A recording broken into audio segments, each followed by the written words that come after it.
Bro bro ಮಕ್ಕಳು ಇಲ್ಲಿ ಮೇಲ್ಗಡೆ ಇದೆಯಾ ನಿಮ್ದೇನ ದೇವಸ್ಥಾನ ಅಂದ್ರೆ ನೀವು ಸ್ವಂತ ಕಟ್ಟಿರೋದು?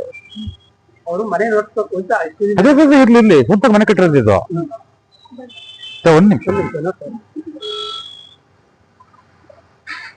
ಸ್ವಲ್ಪ ಚೋರ ಭಯ ಇಲ್ಲಿ ದೇವಸ್ಥಾನ ಸ್ವಲ್ಪ ವಿರೋಧ, ಹಂಗಾಗಿ ಸ್ವಲ್ಪ ಇದನ್ನ ಮಾಡೋಣ ಅಂತ ಮಾತಾಡ್ತೀನಿ. ಸರಿ ದೇವ್ ಒಳಗೆ ಹೋಗಿ ಬರ್ತೀನಿ, ಒಳಗೆ ಬರೋಣ.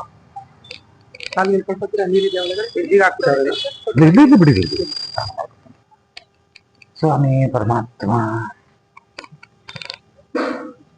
ನೀವೇ ಸ್ವಂತ ಕಟ್ಟಿರೋದು ಇದು? ಅದೇ ಅದೇ ನಿಮ್ಮ ಸ್ನೇಹಿತರೆಲ್ಲ ಸೇರ್ಕೊಂಡು. ಇದು ಯಾರು ಬಿಲ್ಡಿಂಗ್ ಇದು? ಹಾ ಮಾಡ್ಕೊಂಡಿದ್ರಿ.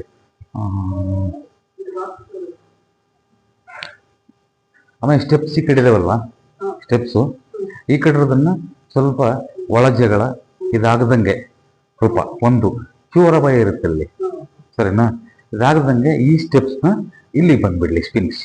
ಇವತ್ತೆಲ್ಲ ನಾಳೆ ಯಾವತ್ತನ್ನ ಆಗಲಿ ಡೆಫಿನೆಟ್ ಆಗುತ್ತೆ. ಅನುಮಾನ ಇಲ್ಲ ಅದರಲ್ಲೇನು, ಹಾಗೆ ಆಗತ್ತೆ. ಸ್ವಲ್ಪ ಪ್ರಯತ್ನ ಇರಲಿ ಇವತ್ತೆಲ್ಲ ನಾಳೆ. ಆ ಸಾಯಿಬಾಬಾ, ಯಾಕಂದ್ರೆ ನಾವು ಯಾರು ದೇವರೆಲ್ಲ ಇರಲಿ, ಆ ಸಾಯಿಬಾಬಾನ ಕೃಪೆಯಿಂದ ಆದಷ್ಟು ಕತೆ ಮಾಡಿಸ್ಕೊಳ್ಳಿ. ಯಾಕಂದ್ರೆ ಅಲ್ಲಿಂದ ಬಂದ್ರು ಕ್ಲೀನ್ ನೋಡ್ಬೇಕು.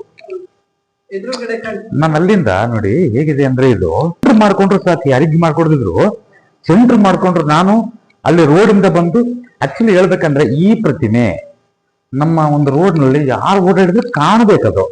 ಜಸ್ಟ್ ಹಿಂಗ್ ನೋಡಿದ್ರೆ ಪೂಜೆ ಮಾಡಿದ್ರೆ ಕಾಣಬೇಕದು.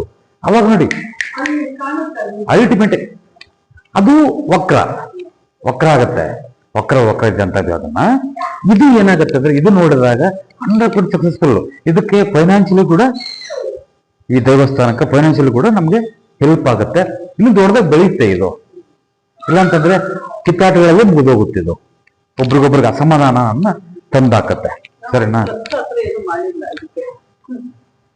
ಹಾ, ಇನ್ನು ಬರ್ತಾ ದೊಡ್ಡದಾಗ ಬೆಳೆಯುತ್ತೆ. ಏನ್ ಮಾಡಿದ್ರು ಬೆಳೆಯುತ್ತೆ.